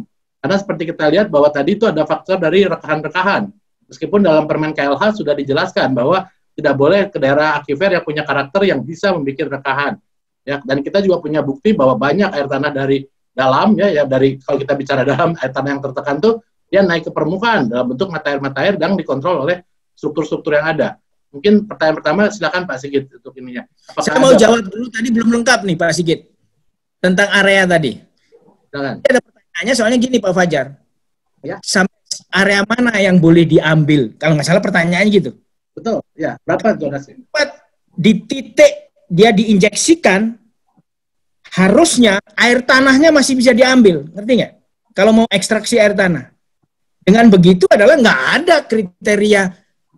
Tadi kalau kriterianya sampai sejauh mana area dari sumur injeksi itu yang air tanahnya boleh diambil. Kalau pertanyaannya begitu, persis sumur injeksi itu air tanahnya harus bisa diambil. Kalau nggak sumur injeksi itu berarti nggak benar. Paham kan maksud saya? Jadi kalau pertanyaannya adalah ini bukan pertanyaan untuk membatasi di mana bisa diambil air tanahnya. Tapi bagaimana cara menginjeksi, di mana kedalaman berapa untuk menginjeksi. Justru di daerah-daerah itu, di daerah lapangan minyak dan gas, mau injeksi, mau produksi, mau apa, itu air tanahnya kalau ada air tanah, dia masih harus tetap bisa diambil. Itu poinnya.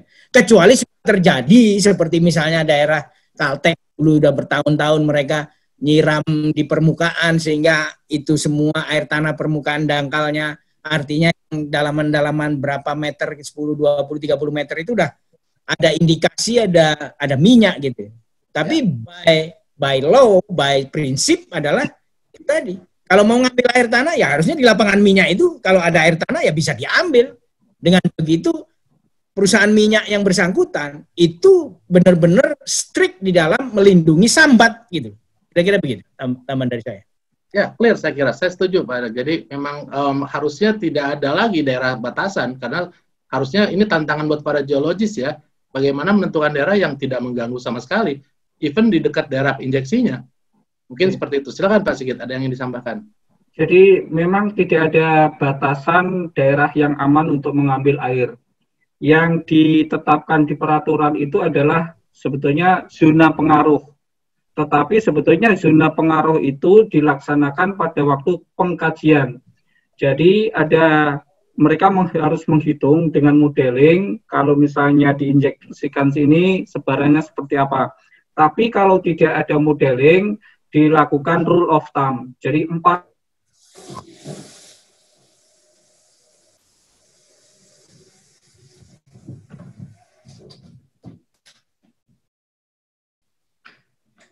Ya, mungkin layarnya bisa dimatikan lagi Mas Sigit. Ini mungkin sinyalnya jadi tidak stabil.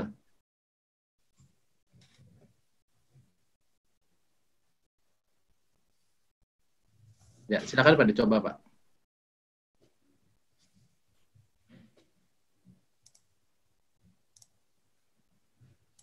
Itu di radius 450 meter itu. Ada nggak sumber air di sekitar 450 meter itu? Kalau ada, nah diminta untuk mengkaji, ada nggak koneksi antara injeksi itu dengan sumur atau sumber itu gitu. Nah, biasanya rekomendasinya nanti titik pemantauannya pasti adalah di sumur penduduk itu atau di sumber-sumber yang lainnya. Jadi begitu Bapak jawaban saya. Baik, terima kasih Pak. Jadi mungkin sedikit lagi itu adalah pertanyaan dari beberapa penanya seperti Janer Nababan di sini coba menanyakan mengenai monitoringnya Pak Sigit. Bagaimana sebenarnya monitoring ketika setelah dilakukan proses injeksi ini? Yeah. Jadi monitoring pertama adalah yang kita monitor adalah tekanan injeksi. Tekanan injeksi tidak boleh melebihi tekanan yang ditetapkan oleh izin. Tadi disampaikan oleh Pak Andang, tekanan izin itu diperoleh dari kurva yang tiga garis yang turun tadi dengan faktor safety. Nah, itu di sumurnya, di kepala sumurnya.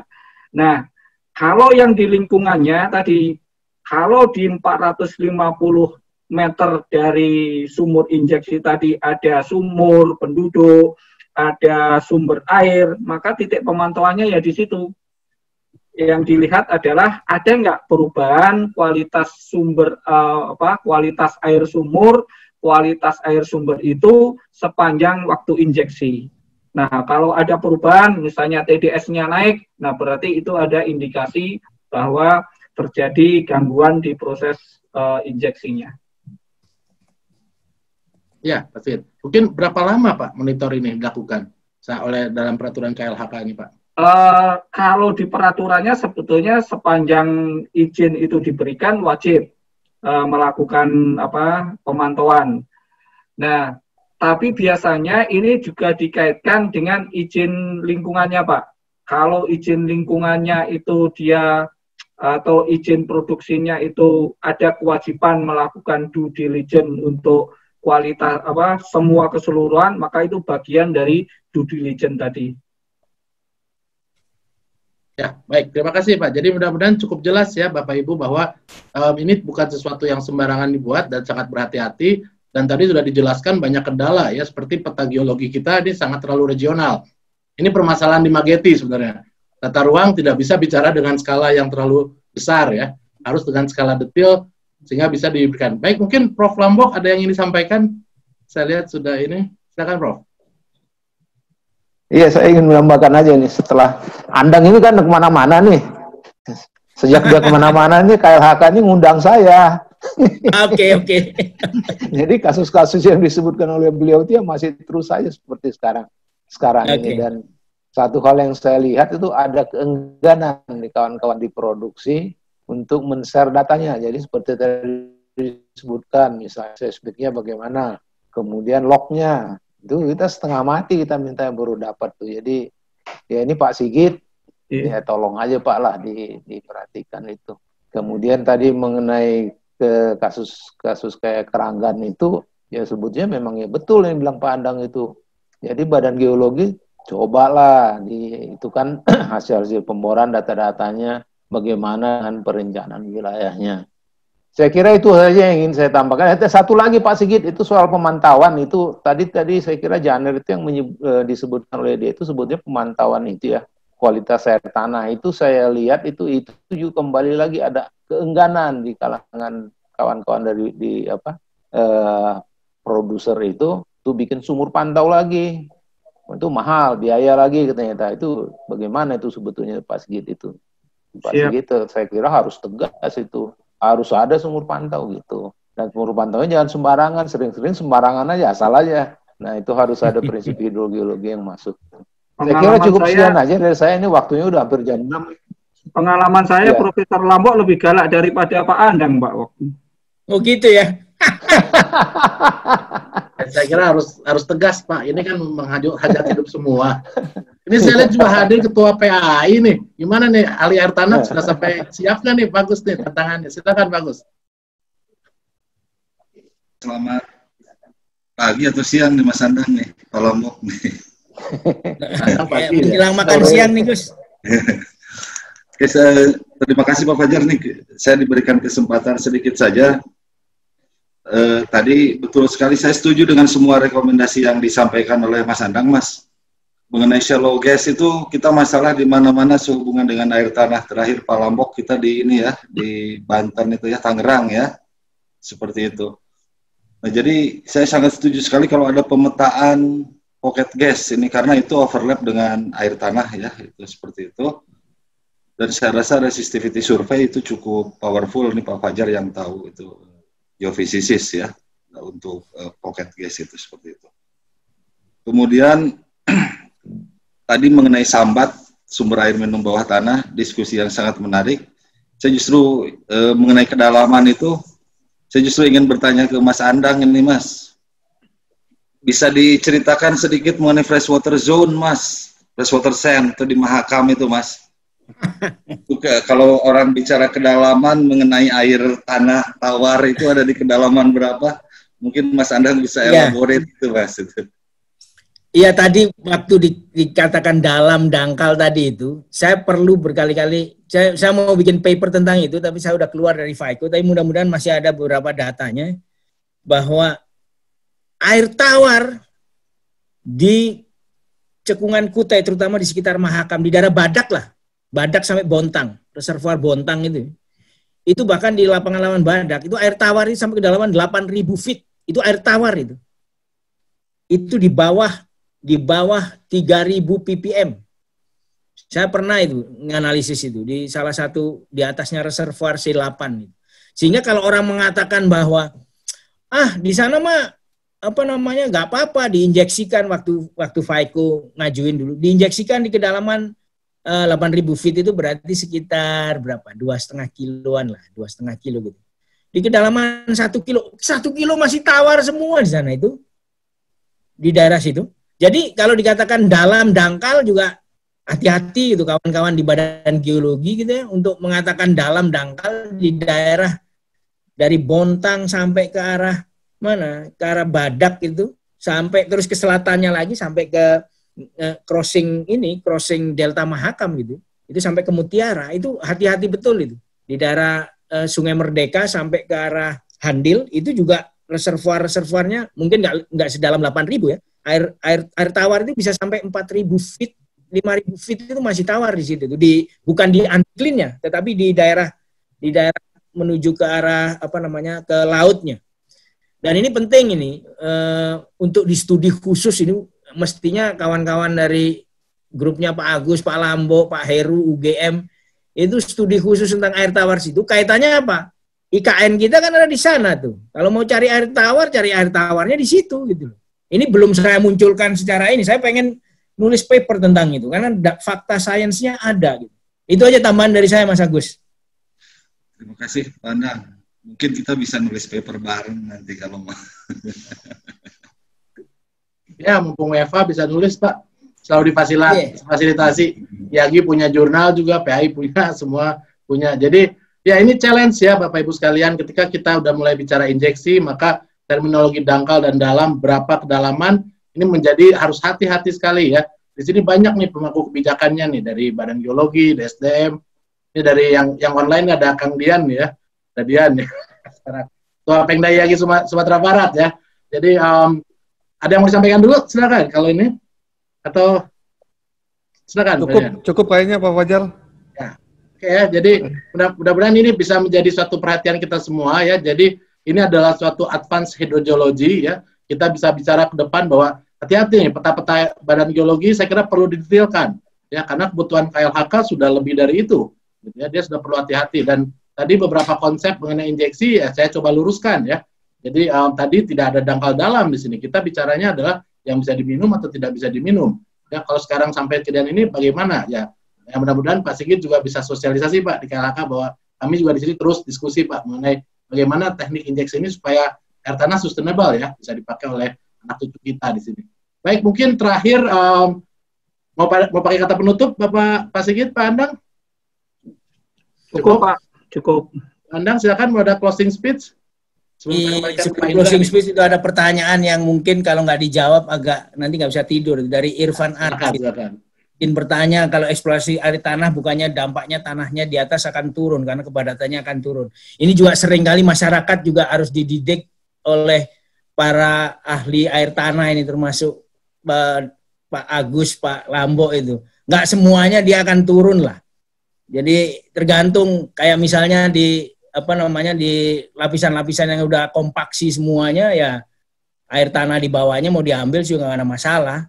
Tapi kalau di daerah endapan kuarter kayak misalnya Jakarta, Surabaya, Semarang ya tentunya ada settlement dari endapan kuarter di situ. Jadi pertanyaan umumnya kayak gitu, kalau air tanah diambil bukannya di atasnya akan ambruk gitu kan. Sama dengan kalau migas diambil gitu, di atasnya bukannya akan ambruk. Ini contohnya di situ Pak Irfan Aris mengatakan kayak condongnya menara pizza katanya. Tapi ya itu umum lah, masyarakat akan bilang kayak gitu. Tapi itu tergantung lapisan yang di atasnya itu lapisan kuarter atau bukan, atau dia itu Cretaceous yang sudah padat, udah nggak mungkin super kompaksi lagi dan sebagainya. Jadi nggak ada masalah itu. Tapi poin saya sambil ya ada masalah ketika itu di daerah yang kuarter, Jakarta, di daerah apa namanya lapisan-lapisan kuarter, maksudnya lapisan yang tadi coklat yang saya gambarkan di Keranggan tadi itu nah. Jadi coklat yang ada lapisan Citalang, Kaliwangu dan sebagainya itu yang masih mengalami pemampatan kompaksi. Untuk penutupnya saya ini jadi pelajaran bagi kita semua di sini bahwa harus makin banyak acara seperti ini menggabungkan atau menghubungkan antara pemahaman masyarakat yang umum dengan geologi subsurface.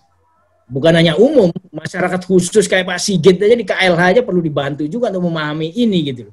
Dan kalau selama ini susah untuk kita menerapkan ini semua ya, banyak yang mesti dilakukan gitu. Dan air tanah bukan hanya sekedar ekstraksi air tanahnya, tetapi keselamatan air tanahnya, environmental safety-nya untuk air tanah itu harus dilindungi dari apapun juga yang dilakukan oleh manusia. Itu butuh pengetahuan tentang hidrogeologi yang Profesor Lambok kuasai, yang Agus Ramdan juga kuasai, itu Fajar juga. Jadi termasuk kawan-kawan yang ada di Badan Geologi di air tanah. Jadi bukan tadi Fajar mengatakan bukan sekedar bikin peta skala regional itu, tapi tolong masuk lebih dalam deh, lebih kuantitatif, dan masyarakat harus lebih paham tentang ini semua, termasuk masyarakat industri di oil and gas. Itu tambahan penutup dari saya. Silakan Pak Sigit. Terima kasih Pak Andang, betul sekali. Jadi kami di lingkungan barangkali terlalu fokus dengan masalah di permukaan. Terus terang belum banyak yang peraturan-peraturan lingkungan, perlindungan lingkungan maupun konsep-konsep perlindungan lingkungan yang berkaitan dengan air bawah tanah. Dan kita lagi mengeksersis, tapi itu pun masih terlalu dangkal di di RPP mengenai perlindungan mutu air yang akan kita masukkan, salah satunya juga upaya untuk perlindungan kualitas air tanah. Jadi sekali lagi terima kasih, kita sudah barangkali inilah jaringan yang luar biasa sekali yang bisa digunakan untuk tadi mengedukasi masyarakat, terutama sebetulnya juga mengedukasi pengambil keputusan. Baik, terima kasih Pak Sigit, Pak Andang ya. Jadi kita kasih applause terakhir kali ya. Jadi betul Pak, kita bicara juga sebenarnya tata ruang geologi itu tidak hanya di permukaan, tapi bawah permukaan Pak. Ini yang krusial, karena teknologinya udah semakin maju. Masyarakat dulu pakai sumur pantek, nggak ada yang bisa tembus 100 meter melewati formasi-formasi yang disebut Pak Andang tadi. Tapi sekarang mereka bisa. Dan di beberapa daerah Pak Sigit, ini udah sampai 220, 240. Jangan-jangan nanti yang 400 itu akan tercapai juga. Mereka bisa Pak, dengan teknologi sederhana. Nanti kita bisa ada sesi yang lain. Memang di pertanyaan banyak sekali ya, jadi saya hanya sortir saja yang tadi yang memang krusial pertanyaannya, gitu. Karena ada yang nanya juga apakah Lucy Sidoarjo bisa diinjeksi atau tidak ke dalam, gitu ya. Tapi saya pikir itu sesi lain. Oke, mungkin saya tutup saja. Ya, terima kasih kepada para narasumber, luar biasa hari ini diskusi kita. Mohon maaf kalau ada kesalahan dalam penyampaian saya kembalikan kepada Pak Idra Badri. Mohon maaf tadi Pak keluar ya Pak. Silakan Pak Idra. Oke, terima kasih Pak Fajar yang sudah memimpin acara ini, dan Pak Sigit, Pak Andang yang mempresentasikan sangat menarik ini, dan ada Pak Lambo dan senior semua di sini. Saya terus terang ya sangat bahagia karena ternyata KLHK sudah membuat peraturan-peraturan seperti itu ya. Saya juga dulu tahun 2005 sampai 2009 itu mengikuti maraknya eksplorasi panas bumi ya. Dan saya juga sudah pernah mengingatkan sebagai geologis waktu itu ada masalah di situ seperti penginjeksian air kondensat istilahnya dulu ya.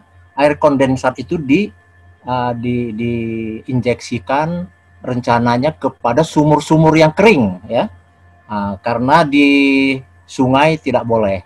Kemudian akan diinjeksikan kepada akuifer. Kita cuma percaya kepada data-data bor yang terbatas waktu itu. Jadi saya juga sudah menganjurkan bahwa injeksi itu tidak boleh mengganggu akuifer air tanah yang akan mengalir ke pemukiman penduduk, misalnya seperti di Kawah Darajat, ya, atau di Wayang Windu, ya. Itu kalau diinjeksikan kepada akuifer tersebut, itu akan mengganggu. Dan ada kecurigaan juga waktu itu bahwa kalau kita tentukan kamu harus menginjeksikan ke dalam akuifer misalnya 1000 meter, ya, ada kemungkinan para produser itu tidak akan memasukkan ke akuifer yang itu karena akan menggunakan biaya yang sangat mahal. Nah, itu yang perlu dari kita adalah bagaimana mengontrolnya, kebenaran, ya, apa yang mereka lakukan. Itu aja.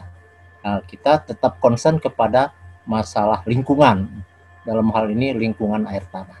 Itu barangkali komen saya. Terima kasih atas presentasi yang bagus, yang sangat bermanfaat. Itu saja. Assalamualaikum warahmatullahi wabarakatuh. Mohon maaf atas kekurangan. Ya, baik, terima kasih Bapak-Bapak Ibu semuanya. Pak Sigit, seperti biasa terima kasih. Pak Anang Batiar, terima kasih banyak, ya. Ini terus diingatkan terus nih oleh Pak Anang Batiar. Pak Fajar, terima kasih selaku moderator. Ketua juga terima kasih. Baik, Bapak Ibu semuanya, inilah kegiatan kita berakhir di sini. Jadi mudah-mudahan nanti kita ketemu lagi dan dalam pertemuan Mageti berikutnya yang tentunya tidak kalah menarik. Saya kira cukup di sini, Pak, ya, Bapak Ibu semuanya, sudah memasuki waktunya maghrib. Jadi untuk informasi berikutnya, untuk data-data seperti hasil presentasi, akan di-share nanti, ya, melalui Facebook Mageti juga ada, di web juga ada. Baik, sebagai penutup, izin untuk semuanya mohon dibuka videonya, Pak, untuk foto bersama dulu. Ya. Foto bersama dulu, silahkan. Tadi bahanku udah tak share, Den. Oh ya, Pak. Di chat. Oh iya, ya, udah ada, Pak. Terima kasih, Pak. Sudah saya save nih, Pak. Baik, Bapak Ibu semuanya, silahkan dibuka dulu videonya, kita absen dulu nih. Absen dulu, ya. Oke, lihat sini semuanya. Oke, 1, 2. Oke, masih ada layar berikutnya. Ada 3 layar. Baik, lihat sini semuanya. 1, 2. Oke, makasih. 1 lagi. Ya. Oke. Baik, terima kasih Bapak Ibu semuanya. Terima kasih semuanya. Sampai ketemu lagi. Atas perhatian. Jangan kapok bergabung lagi. Terima kasih Bapak. Terima kasih. Terima kasih semuanya. Andang, Pak Sigit, Ya, terima kasih semuanya, wakil dari PI dan banyak semuanya. Profesor Lambo. Ditutup lagunya Pak Andang, Pak. Oh iya. Don't let me down. Sampai ketemu lagi. Oke, semoga Sampai ketemu lagi semuanya. Yuk. Atas kekurangan.